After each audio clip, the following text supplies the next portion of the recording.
गुरुग्राम में भारतीय जनता पार्टी प्रदेश चुनाव समिति की बैठक हो रही है। बैठक में चुनाव प्रभारी धर्मेंद्र प्रधान, मुख्यमंत्री नायब सैनी, केंद्रीय मंत्री मनोहर लाल, प्रदेश अध्यक्ष मोहनलाल बटौली समेत कई नेता मौजूद हैं।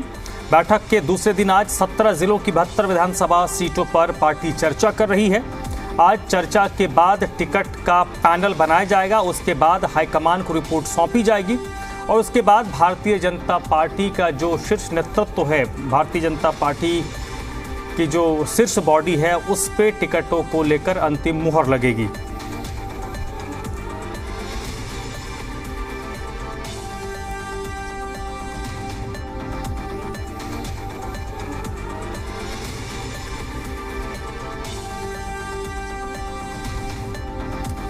और चलिए सीधे रुख कर लेते हैं। देवेंद्र भारद्वाज इस वक्त मेरे साथ गुरुग्राम से जुड़ चुके हैं इसी पर ज्यादा बातचीत के लिए। देवेंद्र, ये हम उम्मीद कर सकते हैं कि ये जो 2 दिवसीय बैठक है, ये प्रदेश स्तर की आखिरी बड़ी बैठक है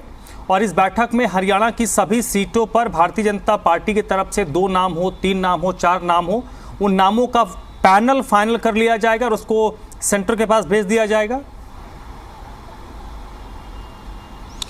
देखिए धर्म, बिल्कुल निश्चित तौर पर प्रदेश स्तर की ये सबसे बड़ी बैठक है चुनाव समिति की। और कहा जा सकता है कि जिस तरह से जो भी नाम आए हैं उस पर जो चर्चा हुई है, मंथन हुआ है, उस मंथन के बाद वो जो निचोड़ निकल कर आया है वही सीधे तौर पर केंद्र नेतृत्व को भेजा जाएगा। और अब कहा जा सकता है कि गुरुग्राम से ये लिस्ट सीधा दिल्ली जाएगी और दिल्ली में ही ये मंथन किया जाएगा कि आखिरकार किस उम्मीदवार को धरातल पर और सियासत के रण में उतारना है और वो बीजेपी की टिकट पर चुनाव लड़ेगा। और इसी को लेकर तमाम जो नाम आए हैं उस पर चर्चा की गई है, क्योंकि आज लगभग 72 विधानसभाओं पर चर्चा होनी है और उन चर्चाओं में सीधे तौर पर कहा जाए तो हर एक छोटे से छोटे बिंदु पर भी बातचीत की जा रही है, चर्चा की जा रही है कि आखिरकार चाहे उसके नकारात्मक पहलू हों चाहे सकारात्मक पहलू हों। इसके अलावा जातीय समीकरण एक अहम बात हो जाती है। तो इन तमाम पहलुओं को मद्देनज़र रखते हुए, इन बिंदुओं को मद्देनज़र रखते हुए इस पर चर्चा की जा रही है और आज शाम तक ये पैनल तैयार हो जाएगा कि यहाँ से किस किस उम्मीदवार के नाम जाने हैं। जो दिल्ली लिस्ट जाएगी, दिल्ली जाने के बाद जो शीर्ष नेतृत्व है और केंद्र का नेतृत्व है वो इस बात पर मंथन करेगा, क्योंकि केंद्र नेतृत्व की तरफ से भी एक सर्वे कराया गया, उन सर्वों को भी आधार बनाया जाएगा और उसके बाद ही ये सुनिश्चित किया जाएगा कि आखिरकार इस हरियाणा के इस चुनावी मैदान में बीजेपी की टिकट पर कौन योद्धा होगा और उस योद्धा का नाम का ऐलान किया जाएगा। ये भी बताया जा रहा है कि जिस तरह से अब ये चर्चा की गई है, कुछ सीट्स पर कम लोगों के नाम आए हैं जहां किसी भी तरह का कोई विवाद नहीं है और जो जिताऊ उम्मीदवार है उसके ऊपर मंथन और चिंतन किया गया। और ये भी संभावना जताई जा रही है कि 30 अगस्त से पहले पहली लिस्ट बीजेपी की आ सकती है और उसके बाद जो दूसरी लिस्ट है वो 5 तारीख तक आ सकती है और तीसरी लिस्ट 8 या 10 तारीख के बीच में आ सकती है। यानी कि 3 लिस्ट में बीजेपी शायद इन सभी 90 विधानसभाओं पर अपने उम्मीदवारों का नाम ऐलान कर देगी। और इसी को लेकर आज जो यहाँ तमाम संगठन से जुड़े हुए बड़े नेता हों चाहे पार्टी के बड़े नेता हों, सबसे राय शुमारी की गई है, बातचीत की गई है। बाकायदा जो भी लोग इस आवेदन किया था, जिन लोगों ने टिकट के लिए, उनके बायोडाटा के आधार पर ही नहीं बल्कि ऑलरेडी पार्टी की तरफ से भी जो सर्वे किया जाता है उसको भी इस बैठक में रखा गया और इस बात पर चर्चा की गई। जो चीज़ें निकल कर आई, जो उसने बायोडाटा में दिया, उसके साथ साथ उसके क्या सकारात्मक और नकारात्मक पहलू हैं, पार्टी के प्रति कितना दायित्व उन्होंने अपने जिम्मेवारियां संभाली हैं, कितना काम किया है और इसके बीच जनता में कितनी बड़ी पहचान है। क्योंकि सीधे तौर पर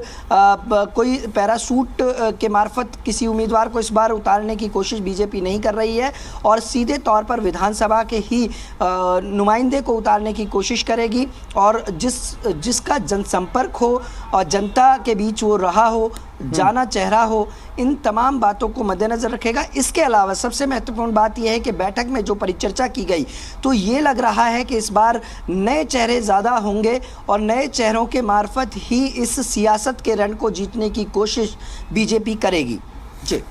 इसमें एक पहलू ये भी है कि जब टिकटों को लेकर बात हो रही है और जैसा कि आपने भी इस बात पर सहमति जताई कि ये राज्य स्तर की सबसे बड़ी बैठक है और संभवतः आखिरी बैठक हो, तो इस बैठक में देवेंद्र क्या इस बात को लेकर भी चर्चा होगी कि क्या किसी निर्दलीय विधायक के लिए कुछ सीट छोड़ी जाए जिसने पिछले 5 साल सरकार को समर्थन दिया, या फिर जो गोपाल कांडा की पार्टी है हलोपा, उनकी तरफ से भी गठबंधन के लिए हाथ बढ़ाया जा रहा है, उनकी तरफ से कुछ सीटों की मांग की जा रही है, तो क्या उस पर भी कोई, क्योंकि ये अंतिम फैसला अभी इनके अधिकार क्षेत्र में नहीं है, लेकिन क्या उस पर चर्चा संभव है, उस पर कोई सहमति राज्य स्तर पर जताकर उसके बारे में सेंटर को बताया जाए?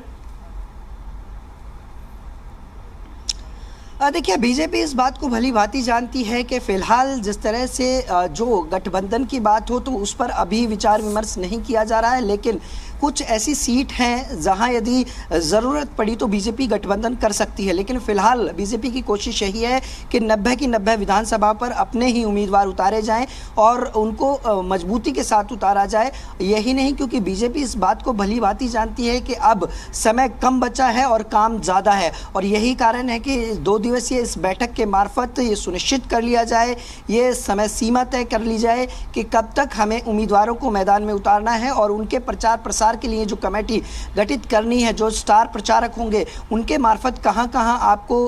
उनकी ड्यूटी सुनिश्चित करनी है। तो इन तमाम बातों को लेकर हालांकि एक बड़े विंग के तौर पर बीजेपी ये पहले ही इस तरह की प्लानिंग तैयार करती है, योजनाबद्ध तरीके से काम कर रही है, लेकिन इस बार चुनौतियां ज़्यादा हैं क्योंकि आप 10 साल में सत्ता में रहे, आपको न केवल अपने कामों को गिनवाना है बल्कि जो पिछली सरकारें रही हैं उसके मुकाबले आपने कितना काम किया है ये भी आपको बताना होगा। और यही कारण है कि जिस तरह से लोकसभा में 5 सीट बीजेपी हारी तो और 44 सीटों पर जीत हासिल करी थी, जिस पे इंडिया गठबंधन 46 सीटों पर जीत हासिल करा था, तो ये एक महत्वपूर्ण बात है और इस बिंदु को निश्चित तौर पर बीजेपी समझ रही है। और यही नहीं, जो पुराने नेता हैं उनकी नाराज़गी पार्टी को ना झेलनी पड़े, ये भी ध्यान में रखा जा रहा है कि न केवल उनका आशीर्वाद बल्कि सहयोग और उनके अनुरूप कुछ काम भी बीजेपी पार्टी की तरफ से करना होगा। और यही कारण है कि जो पुराने नेता हैं उनकी भी राय शुमारी ली जा रही है, उनको भी इस पैनल में रखा गया है। तो पैनल जो तैयार होगा वो 5 लोगों का तैयार होगा, 3 लोगों का तैयार होगा। कुछ ऐसी सीट है जहां 1 से 2 नाम रह सकते हैं और ये पैनल बनने के बाद केंद्र नेतृत्व को भेजा जाएगा, वहां जाकर ये मोहर लगेगी, यानी कि कहें कि दिल्ली से रास्ता निकलेगा, हरियाणा के विधानसभा में जो रणबांकुर होंगे, जो योद्धा होंगे, उनके नामों का ऐलान। और यही प्रतीक्षा अब ये है कि जब ये बैठक खत्म होगी, यहाँ से पैनल तैयार होगा और उसके बाद इसे शीर्ष नेतृत्व, केंद्र नेतृत्व के सामने रखा जाएगा, वहाँ भी बैठकें होंगी। लेकिन फिलहाल यहाँ ये तय कर लिया जाएगा कि जो बड़ी संख्या में नाम आए हैं उनकी छटनी कर ली जाएगी और कुछ ऐसे चुनिंदा नाम वहाँ पहुँचेंगे जिस पर ज़्यादा माथापच्ची ना करनी पड़े और कम समय में उनके नाम का ऐलान कर दिया जाए। जी, बहुत बहुत शुक्रिया देवेंद्र आपका इस पूरी बातचीत के लिए।